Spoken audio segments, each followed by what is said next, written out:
Hi friends, எல்லாரும் எப்படி இருக்கீங்க? இது என்னோட புது கதை. அந்த கதைக்கு தான் ரொம்ப சப்போர்ட் பண்ணலை, ரொம்ப வியூஸும் போல. ஆனால் ஒரு மாதிரி ஆயிடுச்சு. ஆனால் சீக்கிரத்துலேயே முடிச்சிட்டேன். இந்த கதைக்காச்சும் கொஞ்சம் நல்ல ஆதரவு தருவீங்கன்னு நினைக்கிறேன். அந்த ஸ்டோரி இன்னும் கொஞ்சம் போடலான்னு தான் நினச்சேன். ஏதாச்சும் நினச்சிட்டு இருக்கும்போது நமக்கு மைண்டு டிப்ரெஷன் ஆயிடுமா, அதோட எதுவுமே தோண மாட்டேங்குது. அப்படியே எப்படா முடிப்போம்னு தோணி அப்படியே முடிச்சு விட்டாச்சு. இந்த கதையாச்சும் எப்படி போகுதுன்னு தெரியல, பார்க்கலாம். உங்களை நம்பி தான் ஆரம்பிக்கிறேன். சப்போர்ட் பண்ணுங்கள். எதுவாக இருந்தாலும் கமெண்ட்டில் சொல்லுங்கள். சரி வாங்க கதைக்குள்ளே போகலாம். தெரிஞ்ச அளவுக்கு ட்ரை பண்ணியிருந்தேன், தப்பாக இருந்தால் மன்னிச்சுக்கோங்க. என்ன பண்ணுறது, எதாக இருந்தாலும் பார்த்து தானே ஆகணும். பார்ப்போம் என்னதே நடக்குதுன்னு பார்க்கலாம். சரி ஸ்டோரிக்குள்ளே போகலாம். ஏண்டி சாந்தி, உங்ககிட்ட டீ கேட்டு 1 மணி நேரம் ஆச்சுடி. இன்னமா டீ போடுற மாதிரி தெரியலையே. காதில் வாங்கினியா வாங்கலையா? நல்லா காதில் படும்படு தானே சொல்லிட்டு போனேன். என்ன தாண்டி பண்ணிக்கிட்டு இருக்க? என்னடி நான் வாட்டுக்கு பேசிக்கிட்டே இருக்கேன், நீ வாட்டுக்கு மசன்னு அப்படியே நின்றுக்கிட்டே இருக்க. போய் டீயை போட்டு எடுத்துட்டு வாடி, தலை வலிக்குது. ஆமாம், நீங்கள் பண்ண வேலைக்கு டீ தான் ஒரு கேடாக்கும். நீங்கள் சொன்னோன்னு அப்படியே போட்டான் தருணமாக்கும். என்னடி நான் என்னடி பண்ணிப்ப? என்ன பண்ணீங்களா? எல்லாம் மறந்து வச்சோ. அதே வீட்டில் ஒருத்தைய ஓட்டியாந்து வச்சிருக்கீங்களே, அவள் எதுக்கு இங்கே ஓட்டியாந்திய? முதல்ல ஊரில் அம்மாவுக்கு முடியலைன்னு சொல்லி தானே போனியே அவனை கூட்டிக்கிட்டு பார்க்க போகிறோம்னு. உங்கள் அப்போவே சொன்னேன் நானும் வாரம்னு. நீங்கள் என்ன சொன்னீங்க? வீட்டை பார்த்துக்கமா வராத அப்படின்னு சொன்னியே. அப்போவே எனக்கு புரிஞ்சிருக்கணும் நீங்கள் ஏதோ தில்லுமால் வேலை பார்க்க போறியேன்னு. சரி நல்லது தானே சொல்கிறாங்க, வீட்டை பார்த்துக்கோமே, நமக்கு நல்லது தானே. அந்த கிளடி என்னத்தை வந்து பார்ப்போம்னு இருந்தால் என்னென்ன வேலை பார்த்துக்கிட்டு வீட்டில் ஒருத்தைய கூட்டியாந்து வச்சுருக்கீங்க. என் புள்ள வாழ்க்கையை நினச்சி பார்த்தீங்களா நீங்கள்? ஆமாம், அதுக்கு என்னப்ப? நீ வந்தால் ஏதாச்சும் பிரச்சனை பண்ணுவேன்னு உன்னை விட்டுட்டு போனேன். என் புள்ள வாழ்க்கை ஒன்றும் கெட்டு போகாது, இந்த அப்பாவை பற்றி அவன் புரிஞ்சுக்குவேன். நீ சும்மா அவனை ஏதாச்சும் ஏற்றி விடாமல் இருந்தால் சரிதான். என் பிள்ளைக்கு எப்படிப்பட்ட பொண்ணை கல்யாணம் பண்ணணும்னு நான் பார்த்து வச்சுருந்தா அவன் வாழ்க்கையே இப்படி குட்டிச்சேராக ஆக்கிட்டீங்களே. பட்டிக்காட்டிலேருந்து ஒருத்தையை கூட்டியாந்து தாலி கட்டி கூட்டியாந்து வச்சிருக்கியே. என் பிள்ளை எப்படிதான் இதுக்கு சம்மதிச்சானோ தெரியல. அவனை மட்டும் தனியாக கூட்டிகிட்டு போகும்போதே தெரியும். அவனை அப்பவும் சொன்னேன், அந்த கிழவிக்கு முடியலைனாலும் பரவாயில்ல, நீ பார்க்க போகாதாடான்னு. அவன் கேட்டானா, பாவம்மா அப்போத்தான் பாவம்மா அப்படின்னு சொல்லிட்டு போனேன். இப்போ காலை வாரி விட்டுட்டாங்கல்ல. இப்போ என்னடி, வேற யாரையோவா கல்யாணம் பண்ணி கூட்டிகிட்டு வந்து வச்சுருக்கோம்? என் தங்கச்சி பிள்ளை தானே. அவன் தங்கச்சி பிள்ளையதே ஒன்றுமே இல்லாமல் அவங்க வாட்டுக்கு போய் சேர்ந்துட்டாங்க. இந்த கிழவி பார்த்துக்கிட்டு இருந்துச்சு. ஏதாச்சும் கல்யாணம் காட்சி பண்ணிச்சுன்னா 10 5 கொடுத்து உதவி செய்யலான்னு பார்த்தா நம்ம தலையிலே கட்டி விட்டுருச்சு. பார்த்தியலா, முடியலைன்னு ஒரு சாக்கை போட்டு இப்போ நல்லாவே தெரியுது போல. இப்போ அதை என்ன பண்ண சொல்கிற? உன்கிட்டே வந்து கேட்டு பாடுச்சு, பையனுக்கு கல்யாணம் பண்ணி வைக்கிறியா, பேரனுக்கு பண்ணி வைன்னு. நீ ஒத்துக்கிற மாதிரி இல்லை, அதே அது இப்படி பண்ணிடுச்சு. அதில் என்ன உனக்கு பிரச்சனை? அவள் படிக்கலைன்னு உனக்கு யார் சொன்னா? அவள் நல்லா படிச்சிருக்கா. பட்டிக்காட்டில் இருந்தால் யாரும் படிக்காமல் இருப்பாங்களா? உன் புள்ள வாழ்க்கை ஒன்றும் அப்படிலாம் ஒன்றும் நாசமாக போகலை. ஆமாம் சொல்லுவியே, ஏன் சொல்ல மாட்டியே? உங்கள் தலையில் விழுந்திருந்தா தெரியும் அவன் எவ்வளோ ஆசைப்பட்டிருப்பேன். அவன் ஏற்கனவே ஒரு பொண்ணை லவ் பண்ணது உங்களுக்கும் தெரியும், எனக்கும் தெரியும். நம்மளாம் பேசி கல்யாணம் பண்ணலாம் தானே நினச்சிக்கிட்டு இருந்தோம். அதுக்குள்ளே இப்படி ஒரு முடிவு எடுத்து வச்சிருக்கி. அவள் மனசு என்ன பாடுபடும் நினச்சி பார்த்தீங்களா? நான் வந்து ஆரம்பத்துலேருந்தே சொல்லிட்டேன்ல சாந்தி, அந்த பொண்ணு நல்ல பொண்ணா தெரியல, அந்த பொண்ணு வேணான்னு. நீ தான் அந்த பொண்ணு நல்ல வசதியானவங்க, அந்த பொண்ணை கல்யாணம் பண்ணி வச்சா தேவையில்ல, நம்ம பையனுக்கு ரொம்ப பிடிச்சிருக்கு அப்படின்னு சொல்லிக்கிட்டு இருந்துச்சு. எனக்கெல்லாம் இதில் உடன்பாடு இல்லைப்பா. அதே கூட்டாக சேர்ந்து உங்கள் அம்மாவோட சேர்ந்துக்கிட்டு என் பையனுக்கு இந்த மாதிரி வாழ்க்கை அமைச்சு கொடுத்துட்டீங்களாக்கும். நீங்கள் நினைக்கிற மாதிரிலாம் ஒன்றும் நடக்காது. இன்னும் எத்தனை நாளைக்கு, இன்னும் 6 மாதத்தில் நான் டைவர்ஸ் வாங்கி கொடுத்துட்டு அந்த மித்ராவை இந்த வீட்டுக்கு மருமகளாக கொண்டு வரேன் பாருங்கள். என் பையனோட சந்தோஷம்தான் எனக்கு முக்கியம். என் பையனுக்கு அந்த மித்ராவை தான் பிடிக்கும்.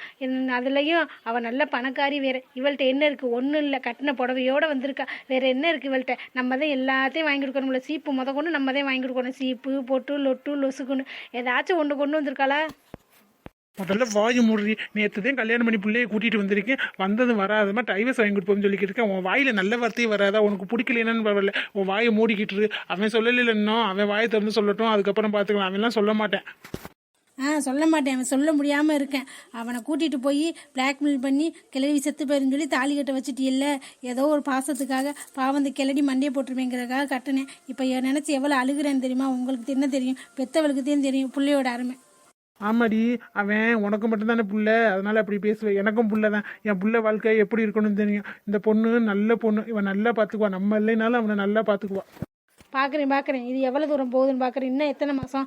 6 மாதத்தில் நான் டைவர்ஸ் வாங்கி கொடுக்கல. பார்த்துக்கிறேன். உங்களுக்கு டீ வேணுமாம்ல? டீ இனிமேல் என்கிட்ட பேசுகிற வேலையை வச்சுக்காதீங்க.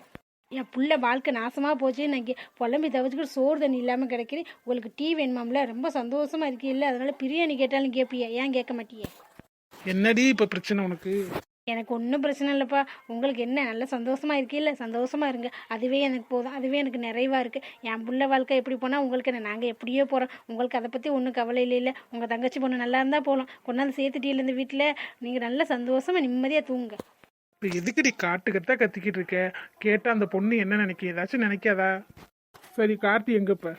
நீங்கள் பண்ணி வச்ச வேலைக்கு அவன் வீட்டிலேயே உட்காந்துக்கிட்டு இருப்பேன். அவன் வெளியில் போகிறேன்னு சொல்லிட்டு போயிட்டேன். சொல்ல கூட இல்லை, புள்ள பாவம் மூஞ்ச நிமித்து என்கிட்ட பேச கூட இல்லை. நானும் சேர்த்து பண்ணணும்னு நினச்சிக்கிட்டு நான் என்னத்த சொல்கிறது, வெளியில் போயிட்டேன். உங்கள் ஆசை மருமகதையும் புதுசாக கூட்டி வந்திருக்கீல்ல, அவள் தான் இருப்பாள், நல்லா சாப்பிட்டு இருப்பாள்.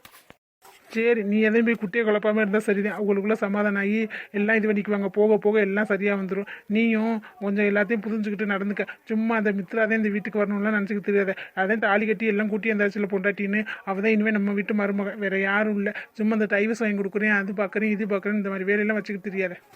நான் என்ன செய்யணும்னு எங்களுக்கு தெரியும். நீங்கள் போங்க உங்கள் வேலையை பார்த்துக்கிட்டு. இப்போதான் வந்துட்டாங்க நமக்கு அட்வைஸ் பண்ணுறதுக்கு. ஆயா பார்த்த வேலை இப்படி மாட்டி விட்டுருச்சு. எனக்கு கார்த்தி மாமாவை எவ்வளோ பிடிக்கும்னு ஆயாக்கு தெரியும். இருந்தாலும் அவருக்கு பிடிக்காம கல்யாணம் பண்ணக்கூடாதுல்ல. பிடிக்காம பண்ணால் அந்த வாழ்க்கை நல்லா இருக்காதுல்ல. ஆயாட்ட சொன்னால் புரிஞ்சிக்கவே மாட்டேங்கிருச்சு. நான் பண்ணி வைக்கிறேன்னு சொல்லிட்டு இப்படி கொண்டாந்து தள்ளி விட்டுருச்சு. எங்கள் வீட்டில் யாரும் மூஞ்சி கொடுத்து கூட பேச மாட்டேங்கிறாங்க. என்னை ஒரு மனுஷியா கூட மதிக்க மாட்டேங்கிறாங்க. அப்புறம் எப்படி பொண்டாட்டியா ஏற்றுக்குவாங்க? தாலி கட்டும் போதே என்னமோ வேண்டா வெறுப்பா அருவறுப்பா கட்டின மாதிரி தான் கட்டினாரு. அப்போவே எனக்கு ஒரு மாதிரி ஆயிடுச்சு. வேணா சொல்லலாம் தான் பார்த்தேன். ஆயா பாவம் கஷ்டப்பட்டு என்னை படிக்க வச்சு எல்லாம் பண்ணியிருக்கேன். இனிமேல் எத்தனை நாள் தான் அதே பார்த்துக்கணும்? அதுக்கும் பாரத்தை கொடுக்கக்கூடாதுல்ல. நம்ம வாழ்க்கை இப்படியே போயிருமா? கார்த்தி மாமா நம்மளை ஏற்றுக்கவே மாட்டாரா? நம்ம என்ன தான் பண்ணுறது? இந்த வீட்டில் சாப்பிட்டியான்னு கேட்க கூட ஆள் இல்லை. மாமா தான் எப்பவும் கேட்டுக்கிட்டே இருப்பாங்க, சாப்பிட்டியாமா என்ன பண்ணியாமான்னு. அவர் ஒருத்தர் தான் நம்ம மேலே பாசமாக இருப்பார். எங்கே அவரும் இப்போ அவருக்கே சாப்பாடு போட மாட்டேங்கிறாங்க. கீழே அந்த பேச்சு பேசினாங்க அத்தை. நமக்கெல்லாம் சாப்பாடு தருவாங்களா? நேற்றுலேருந்து சாப்பிட கூட இல்லை. யாரும் நம்மளை கண்டுக்கவே இல்லை. நம்ம வாழ்க்கை ஏன் தான் இப்படி அமையுதோ? என்ன பழமா ஏதோ யோசனையில் இருக்க போல. எப்படி இந்த குடும்பத்தில் வந்துட்டோம், இனிமே இவங்க நம்ம சொல்கிறதையும் கேட்பாங்க அப்படின்னு பலத்த யோசனையில் இருக்கியோ? இல்லை கார்த்தி, அப்படிலாம் ஒன்றும் இல்லை. பின்ன அப்படித்தானே பண்ணிய நீங்கள் ரெண்டு பேரும்? நீனும் உங்கள் ஆயாவும் சேர்ந்து முடியலைன்னு நாடகம் போட்டு என்னம்மா நாடகம் போட்டிய? அப்போவே எங்கள் அம்மா சொன்னாங்க, போகாதடா, அதெல்லாம் நல்ல குடும்பம் இல்லடா அப்படின்னு சொன்னாங்க. நான் தான் கேட்காம, பாவம் வயசானவங்க முடியலைன்னு சொல்கிறாங்களே, கடைசியாக நம்மளை பார்க்கணும்னு சொல்கிறாங்களே அப்படின்னு நம்பி வந்தா நல்ல வேலை பார்த்துட்டீ இல்லை? இல்லை கார்த்தி, எனக்கே தெரியாது ஆயா இப்படி பண்ணுவாங்கன்னு. நான் என்னத்தை கண்டேன்? ஆமாம் ஆமாம், உனக்கு தெரியாது. நீ நல்லா நடிக்க கற்றுக்கிட்ட. அவங்க வளர்த்தவங்க தானே, அவங்க மாதிரி தானே இருப்ப நீ. அதனால அவங்க பொய் சொல்லியிருப்பாங்க, அதனால நீனு சொல்லியிருப்ப. இப்போ தெரியாத நாடகம் போடுற பற்றியா? தெரியாதுன்னு வச்சுக்கவே, தாலி கட்டும்போது சொல்லியிருக்கலாம்ல எனக்கு இந்த கல்யாணத்தில் விருப்பம் இல்லைன்னு.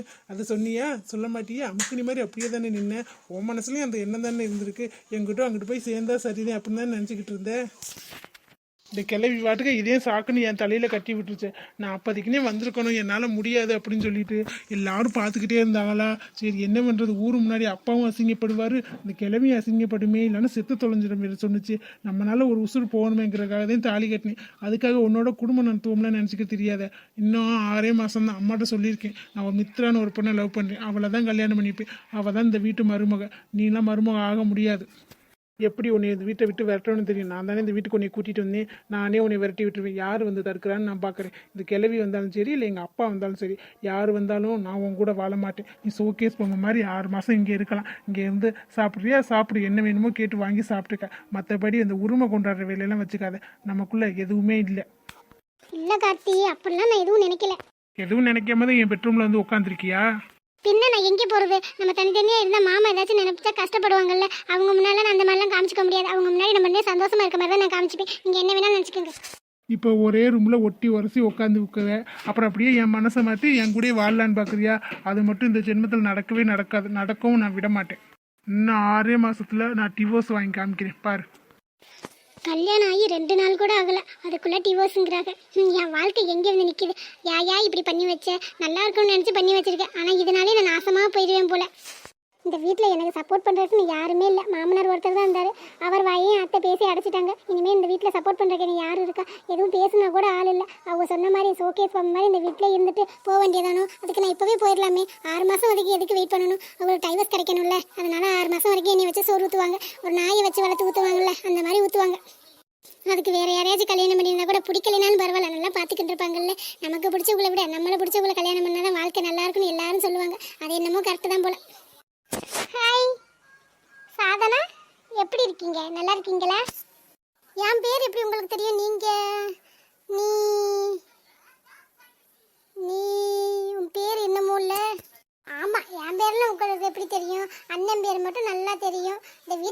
தானே, இந்த வீட்டுக்கு தான் வரதே இல்லையே. எங்கே அம்மாவே வரவே விடாதில்ல, அதனால உங்களுக்கு தெரிய வாய்ப்பே இல்லை. ஆனால் உங்களையெல்லாம் நான் நல்லா ஞாபகம் வச்சிருக்கேன். சின்ன பிள்ளைலாம் நம்ம ஊரில் வந்து விளையாடுவோம்ல. என்னை இப்படி சீக்கிரத்தில் மறந்துட்டீங்களே. நீங்கள் என் அண்ணிவியா வருவீன்னு நினச்சே பார்க்கல. எனக்கு எவ்வளோ சந்தோஷமா இருக்கு தெரியுமா? நீ ஸ்வேதா தானே? பரவாயில்ல, இப்போவாச்சும் பேர் ஞாபகம் வந்துச்சு. உன்னை எப்படி மறப்பேன்னா சின்ன வயசுல எவ்வளோ விளையாண்டுருக்கோம் பாத்தீங்களா? நீங்களே எனக்கு அண்ணியா வந்துட்டியே, எவ்வளோ சந்தோஷமா இருக்கு தெரியுமா? அம்மா தான் இங்கே கீழே கத்திக்கிட்டே கிடக்கு. அம்மா கத்துறதெல்லாம் கண்டுக்காதீங்க. அப்பா எப்பவுமே உங்களுக்கு சப்போர்ட் தான், நானும் எப்பவுமே உங்களுக்கு சப்போர்ட் தான். உங்களை எனக்கு ரொம்ப பிடிச்சிருக்கு. அந்த மித்ரான்னு ஒருத்தி வருவா, அவளை கண்டாலே எனக்கு பிடிக்காது. என்கிட்ட எப்படி பேசுவா தெரியுமா? நாத்தனாரா வரப்போறாங்களே அப்படின்னு ஒரு மரியாதைலாம் இல்லை, எரிஞ்செரிஞ்சு விழுவா தெரியுமா? அவளை கண்டாலே பிடிக்காது. நல்ல வேலை நீங்கள் வந்துட்டி. அவள் ஒருவேளை அண்ணியா வந்திருந்தானா அம்புடுதே. நான் நினச்சி பயந்துகிட்டே கிடந்தேன், இவளா நமக்கு அண்ணி, இவள்கிட்ட ஒன்றுமே நம்ம வாங்க முடியாது. கல்யாணத்துக்கு முன்னாடியே வாங்க முடியாது. கல்யாணம் பண்ணிட்டா நம்ம என்ன பண்ண போறோம்னு நினச்சிக்கிறேன். கடவுளா பார்த்து நல்ல வழியை காமிச்சிட்டாரு. மித்ரா உங்க எல்லாருக்குமே தெரியுமா? உங்க அண்ணன் லவ் பண்றாரு. அவ்வளோ அழகா இருப்பாங்களா அவங்க? நல்ல பொண்ணா? உங்க அளவுக்குலாம் ரொம்ப அழகுலாம் இல்லை. அவள் கொஞ்சம் சுமார் தான். என்ன சரியான ஏமாத்துக்காரி. எங்கள் அண்ணன் என்னமோ சொல்லி ஏமாற்றி லவ் பண்ணோம் போய் சொல்லி கொடுத்துட்டா. எங்கள் அண்ணனுக்கு அது புரியவே மாட்டேங்குது. நல்ல வேளை எங்கள் அண்ணன் வாழ்க்கை தப்பிச்சுக்கிச்சு. நீங்கள் வந்துட்டு எனக்கு எவ்வளோ சந்தோஷமா இருக்குது தெரியுமா? உங்களை எனக்கு ரொம்ப பிடிச்சிருக்கு.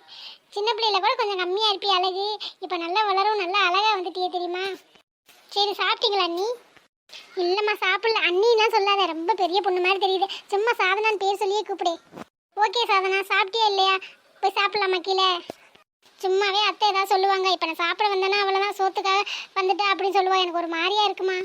அப்படிலாம் ஒன்றும் இல்லை. இது உங்கள் வீடு. இனிமேல் நீங்கள் வச்சது தான் சட்டம். அவங்களாம் வயசாயிட்டாங்கல்ல, அவங்க டியூட்டியெல்லாம் முடிஞ்சிருச்சு. இனிமேல் நீங்கள் தான் உங்கள் வீடு நினச்சி இது பண்ணுங்க. யாரோ வீடு மாதிரி இது பண்ணுறீங்க. தாலி கட்டிட்டாலே எங்கள் அண்ணன், அப்போனா நீங்கள் இந்த வீட்டு மருமகதே. அவங்க இல்லைன்னு சொன்னால் எல்லாம் இல்லே ஆயிருமா? எல்லாரும் முன்னாடி வச்சு தான் தாலி கட்டினேன். அப்படிலாம் ஒன்றும் ஆகாது. இன்னும் 6 மாதம் இருக்குல்ல, அதுக்குள்ளே எங்கள் அண்ணனை ஈஸியாக மாற்றிடலாம். எங்கள் அண்ணனை மாற்றுறதுலாம் ரொம்ப சிம்பிள். உங்கள் அண்ணனுக்கு தான் என்னை பிடிக்கவே இல்லையம்மா, அப்புறம் எப்படி நான் அவர் மனசை மாற்றுறது? அதெல்லாம் என்னால் முடியுமா? அவர் தான் டைவர்ஸ் வாங்க போகிறேன் அப்படி இப்படின்னு சொல்லிக்கிட்டு இருக்காரு. கல்யாணம் ஆகி 2 நாள் கூட ஆகலை, அதுக்குள்ளே இப்படி சொன்னால் என் மனசு எவ்வளோ கஷ்டப்படும். இருந்தாலும் அவரும் பாவம் தானே. ஒரு பொண்ணை லவ் பண்ணிட்டு இன்னொரு பொண்ணை கல்யாணம் பண்ண ஒரு மாதிரி தானே இருக்கும். அவர் இடத்துல இருந்து நம்ம யோசிச்சு பார்க்கணும்ல. அட நீங்கள் ஒரு ஆள், எங்கள் அண்ணெல்லாம் ஒரு பெரிய ஆளா? அவனெல்லாம் ஈஸியாக கவுத்துடலாம். என்ன அந்த மித்ரா இருக்கால, அவளை பற்றி உண்மை தெரிஞ்சால் போதும், ஈஸியாக உங்களை நம்பிடுவேன். ஈஸியான நம்புறதுக்கு நீங்கள் நல்லவங்க தானே, அதை புரிஞ்சுக்கிட்டானே போதும், உண்மையை தெரிஞ்சுக்கிட்டானே அதுவே போதும். அண்ணன் மனசை மாத்திரலாம் பெருசாக ஒன்றும் இல்லை. 6 மாதம் இருக்குல்ல, 6 மாதம்னா எவ்வளோ டைம் இருக்குது தெரியுமா? பார்த்துக்கலாம், விடுங்க. இப்போ வாங்க, வீட்டில் சாப்பிட்டாதானே அம்மா ஏதாச்சும் திட்டம். நம்ம கடையில் போய் சாப்பிட்லாமா? ரொம்ப தேங்க்ஸ் வேதா. எனக்கு கூட இந்த வீட்டில் பேசுறதுக்கு எதுக்குமே ஆள் இல்லை. நம்ம கஷ்டத்தெல்லாம் யார்கிட்ட சொல்ல போகிறோம் அப்படின்னு நினச்சிக்கிறேன். நல்ல வேலை, நீ அப்படி சின்ன பிள்ளைல எப்படி இருந்தியோ அப்படியே தான் இருக்கேன். அப்புறம் ஒவ்வொரு ஸ்டேஜ்லேயும் ஒவ்வொரு மாதிரி கேரக்டர் மாறிட்டே இருக்க முடியும். சின்ன வயசில் எப்படி இருந்தோமோ அப்படியே இருந்தால் தான் எல்லாருக்கும் பிடிக்கும். எனக்கும் அதான் பிடிக்கும். அதனால உங்களையும் எனக்கு பிடிச்சிருக்கு. அப்படியே இருக்கீங்களா, அதனால பிடிச்சிருக்கு. சரி, நீங்கள் சுடிதார் ஏதாச்சும் மாத்திரம்னா மாற்றிட்டு வாங்க. இப்படியே சாரியோட வரவேணா, சுடிதார் மாற்றிட்டு வாங்க. நம்ம போய் வெளியில் போய் சாப்பிட்டு வரலாம். எத்தனை நாளைக்குமா வெளியிலே சாப்பிட முடியும்? ஒரு நேரம் தான். அதுக்கப்புறம் அம்மாட்ட பேசி அதெல்லாம் ஏதாச்சும் ரெடி பண்ணிடலாம். சாப்பிட வச்சதுக்கெல்லாம் அண்ணெல்லாம் ஒன்றும் சொல்ல மாட்டேன். சும்மா உங்களை பிடிக்கல பிடிக்குன்னு சொல்லிக்கிட்டு தானே இருக்கேன். அதெல்லாம் அதுக்கெல்லாம் அவன் ஒன்றுமே சொல்ல மாட்டேன். நீங்கள் எதுவும் கவலைப்படாதீங்க, எதுவும் டென்ஷன் ஆகாதீங்க, கூலாக இருங்க. அதுவே எல்லாம் நல்லபடியாக அமையும். இப்போ உங்கள் அண்ணன் எங்கேம்மா? ஆஃபீஸ் போயிட்டாரா? தெரியல எங்கே போனேன்னு. நான் கேட்டேன், அவன் முறைச்சிக்கிட்டே போயிட்டேன். அதுக்கு மேலே கேட்டேன்னா நீ எதாக இருந்தாலும் பேச மாட்டேன். 2 நாள் ஆட்டம், எதாக இருந்தாலும் பேசிக்கலான்னு விட்டுட்டேன். எங்கே போகிறேன்? போயிட்டு தான் வருவேன். ஆஃபீஸ் போயிருப்பேன், இல்லைன்னா வீணா பண்ண ஃப்ரெண்டு ஒருத்தர் இருக்கேன், அவனை பார்க்க போயிருப்பேன். வரட்டும். என்னம்மா அண்ணனை போய் அவைங்கிற பாடுற வந்தோடனே வா. சரிங்க நீ, இனிமேல் நான் ரெஸ்பெக்டாகவே கூப்பிடுறேன். அண்ணே அண்ணனே கூப்பிடுறேன். வா போன்னு கூட கூப்பிட மாட்டேன், ஓகேவா? இல்லை ஸ்வேதா, அப்படி இல்லை. உங்கள் அண்ணன் நீ எப்படி வேணாலும் கூப்பிடலாம். இருந்தாலும் முதல்ல என்கிட்ட அப்படி பேசுறியா, அதனால ஒரு மாதிரி இருக்கு. நீ ஒன்றும் தப்பாக எடுத்துக்காத. அப்படிலாம் ஒன்றும் இல்லை. நீ இவ்வளோ உரிமையாக சொல்கிறீங்கல்ல, அப்போவே தெரியுது எங்கள் அண்ணனை உங்களுக்கு எவ்வளோ பிடிக்குமேனு. நான் அப்படிலாம் ஒன்றும் தப்பாலாம் நினைக்க மாட்டேன். நான் எப்போவுமே உங்களுக்கு சப்போர்ட்டாக இருப்பேன். எதுவாக இருந்தாலும் எந்த பிரச்சனையும் இல்லைன்னாலும் என்கிட்ட சொல்லுங்கள். எந்த ஹெல்ப் வேணாலும் நான் செய்கிறேன், ஓகேவா? சரிம்மா, கண்டிப்பாக சொல்கிறேன். இந்த கார்த்தி ஃபோன் அடித்தாலும் எடுக்க மாட்டேங்கிறேன். எங்கே போயிருப்பேன்? பாட்டிக்கு முடியலை, ஊருக்கு போகிறேன்னு சொல்லிட்டு போனேன். போயிட்டு நேரம் வந்திருப்பானே. 2-3 நாளில் இவன் தங்க மாட்டானே. ஆஃபீஸுக்கும் வெளில ஃபோன் அடித்தாலும் ஃபோன் எடுக்க மாட்டேங்கிறேன். ஒரு வேளை வீட்டில் போய் பார்த்துட்டு வந்துடலாமா? பார்ப்போம். இன்னைக்கு சாயங்காலம் வீட்டில் போய் பார்த்து வந்துடுவோம். என்னன்னே தெரில. வரட்டும், அவனுக்கு இருக்கு கச்சேரி. மச்சான் வாடா நல்லவனே, எப்படிடா இருக்கியா? நல்லா இருக்கியாடா? என்னெல்லாம் ஞாபகம் இருக்கா? ஆஃபீஸ்லாம் தெரிஞ்சுதான் வந்திருக்க போல. என்னடா முடியலை பாட்டிக்கு அப்படின்னு சொல்லிட்டு போனேன். போகும்போது ஃபோன் பண்ணி சொன்னால்தான்டா. அதுக்கப்புறம் 2-3 நாள் ஆச்சு. வந்துட்டியா, என்ன பண்ணுற அப்படின்னு கேட்கலான்னு ஃபோன் அடித்தா ஃபோன் கூட எடுக்க முடியல. அப்படி பிஸி ஆகிட்டீங்களோ, எங்களெல்லாம் மறந்துட்டீங்களோ நீங்கள்? இல்லைடா சும்மா தான் ஃபோன் சைலண்ட்லேயே கிடந்துச்சா, பாட்டிக்கு உடம்பு சரியில்லை அதான் பார்க்கல. வீட்டுக்கு வந்துட்டு அப்புறம் டயர்டாக இருந்துச்சு தூங்கிட்டேன்டா, சாரிடா. ஓ சாரியை கொண்டு போய் குப்பை தட்டில் போடு, அது ஒன்றும் எனக்கு வேணாம். நல்ல வேலை வந்துட்டேன், வரலன்னு வச்சுக்கவே சாயங்காலம் வீட்டுக்கு வந்து உன்னை ஒரு முத்தலான்னு தான் பார்த்தேன். வீட்டுக்கா? நீ வீட்டுக்கெல்லாம் வர்றதை சொல்லாமல் கொள்ளாமல் நான் தான் வந்துட்டேன்ல. ஏன் நான் வீட்டுக்கு வந்தா என்ன, நான் வரக்கூடாதா என்ன? நான் எப்போவும் தான்டா வருவேன், இப்போ என்னடா புதுசாக சொல்கிறேன்? இல்லைடா நான் ஒவ்வொரு நேரம் இருக்க மாட்டேன், அதுக்கு சொன்னேன்டா. ஃபோன் பண்ணிட்டு வந்தால் நான் இருப்பேன்ல, அதான். என்னடா புதுசாக பேசுகிற, ஆளே ஒரு மாதிரி மாறிட்டு வந்திருக்க. என்னடா வேறு எதுவும் பிரச்சனையா? கிளவி எதுவும் மண்டையை போட்டுச்சா என்ன? இல்லைடா அப்படிலாம் ஒன்றும் இல்லைடா, நான் எப்போவும் மாதிரி தான் பேசுகிறேன். உனக்கு தான் நான் பேசுறது புதுசாக தெரியுது போல. ஆமாம், மித்ரா எங்கே வந்தாளா? ஆமாடா, வந்தோன்னு என்னைய கேட்குறியா இல்லையா? அவளை தான் கேட்பேன். அவள் நல்லவே இல்லைடா, அவள் கேரக்டர் சரியில்லைடான்னு உனக்கு எத்தனை தடவை சொன்னாலும் புரியாது. அவள் பின்னாடியே சுற்றிக்கிட்டே திரி. இங்கே பாருடா அசோக்கு, நான் 1000 தடவை சொல்லிட்டேன், அவளை பற்றி தப்பாக என்கிட்டே பேசாதன்னு. என் ஃப்ரெண்டாக இருக்கனால நீ தப்பிச்சுக்கிட்டே. வேறு யாராச்சும் இந்த மாதிரி சொன்னான்னு வச்சுக்கவே கன்னத்திலே பல்லாருன்னு விட்டுருப்பேன். நானும் அதே தான்டா சொல்கிறேன், என் ஃப்ரெண்டாக இருக்கனால இவ்வளோ தூரம் சொல்லிக்கிட்டே இருக்கேன். வேறு யாராச்சும் நான் வச்சுக்கவே அப்புறம் நான் என்ன பண்ணிடுவேன்னே தெரியாது. சப்புன்னு 2 அறை கொடுத்துருப்பேன். அவெல்லாம் ஒரு ஆளாடா, அவள் கேரக்டர் பார்க்கும்போதே தெரிய வேணாமா? அவளை போய் லவ் பண்ணுறோம் சுற்றிக்கிட்டு இருக்க. இங்கே பாரு அசோக்கு, அவளை உனக்கு பிடிக்காது தான், இருந்தாலும் அவள் கேரக்டர்லாம் இப்படி சொல்கிறது சரியில்லைல்ல. அவள் நல்ல பொண்ணு தான், நீ புரிஞ்சுக்குவ. பாருவே எங்கள் வீட்டில் எல்லாருக்குமே அவளை பிடிக்குன்னு உனக்கும் தெரியும்ல. சும்மா இது பண்ணாது, அவங்களுக்குலாம் தப்பாக தெரியாதவோ உனக்கு மட்டும் தப்பாக தெரியல இருக்கும். மித்ராவை பார்த்தியா இல்லையா? நான் பார்க்கல யாரையும், நான் பார்த்தாலும் ஒன்றெல்லாம் ஒன்றும் சொல்ல மாட்டேன். இந்த ஃப்ரெண்டை விட உனக்கு அவதே முக்கியமாக போயிட்டு அவளுக்கு என்ன சப்போர்ட் பண்ணுற பற்றியா? இந்த ஃப்ரெண்டு நம்ம நல்லதுக்காக தானே சொல்லுவேன் அப்படின்னு நினச்சி கூட பார்க்க மாட்டேங்கிற. நீ எப்படி அவளை கல்யாணம் பண்ணிக்கிறேன்னு பார்க்க, நீ எப்படி இருந்தாலும் இந்த கல்யாணத்தை நிப்பாட்டிடுவேண்டா நீ பண்ணாலும். சும்மா இருறா, அப்புறம் நான் ஏதாச்சும் திட்டி விட போகிறேன். சரி சாரி மச்சான், இது ஓ வாழ்க்கை பிரச்சனை, என் ஃப்ரெண்டோட வாழ்க்கை நல்லா இருக்கணும்னு நினச்சதான் பண்ணேன். தப்பாக இருந்தா சாரிடா, மன்னிச்சுக்கடா. இல்லை மச்சான், நான் அப்படி அந்த அர்த்தத்தில் சொல்லவல்ல. இல்லை மச்சான் பரவாயில்ல, நான் புரிஞ்சுக்கிட்டேன். உன் நல்லதுக்காக தான் சொன்னேன். உனக்கே அது புரியலைங்க போது நான் எதுக்கிட்டு மெனக்கெடுத்து கஷ்டப்பட்டு கெட்ட பேர் வாங்கிக்கணும். உனக்கு என்ன இஷ்டமோ அதை பண்ணு. நான் உன் வீட்டுக்கு கூட இனிமேல் நீ சொன்ன மாதிரி நான் வரமாட்டேன். விடு மச்சான், ஏதோ கோவத்தில் பேசுதேன், அதுக்கு ஏன்டா இப்படி பண்ணிக்கிட்டு இருக்க? மித்ராவை எவ்வளோ லவ் பண்ணுன்னு தெரியும்லடா. சரிடா, அது ஓம் பிரச்சனை, இனிமேல் நான் அந்த விஷயத்தை தலையிட மாட்டேன்டா. உடனே உனக்கு மூக்குக்கு மேலே கோவம் வந்துடும்டா. ஏதாச்சும் லேசாக சொல்லிட்டா போதும் அப்படியே கோவம் வந்துடுமே. லேசாக ஏன்டா சொல்லக்கூட விட மாட்டேங்கிற? சரி விடுடா, நான் உன் ஃப்ரெண்டு தானே, இது கூட சொல்லாமல் எப்படிறா?